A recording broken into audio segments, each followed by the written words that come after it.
Naman guys, titingnan natin or paano natin malalaman kung buo o sira ang ating solenoid valve or water inlet or water valve pressure. So ito yon, dito pumapasok yung tubig from hose galing sa gripo. So ito, kung makikita nyo, sinusuplayan lang siya ng 220 volts to 240. So para malaman natin kung buo o sira ito, kailangan uli natin ng wire na may plug. So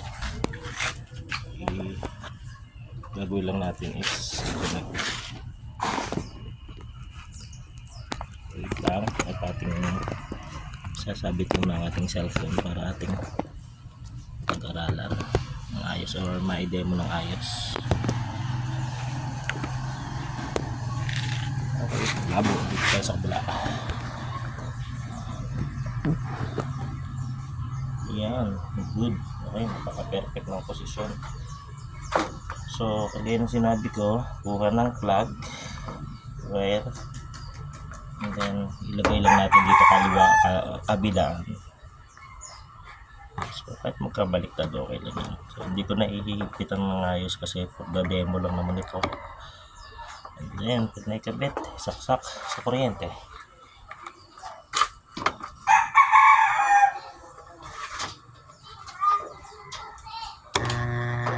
Maririnig nyo yung parang may umuugong.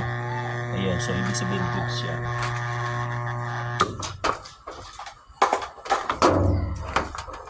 Yun lang guys ang pag-check kung buong ating solenoid valve. And then pag buo, ang isang dapat nating siguraduhin is let's make sure na laging malinis ito.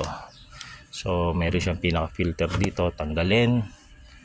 So silipin kung may dumi, linisin kung may dumi, and then pwede nyo rin kalasin ito, 4 na tornilyo sa likod. Hindi mabubuksan nyo yan, linisin nyo lang, madali lang naman. Tandaan ko paano kinalas at make sure na maibalik ng tama. So pag nalinis, gumagana ito, so walang problema to.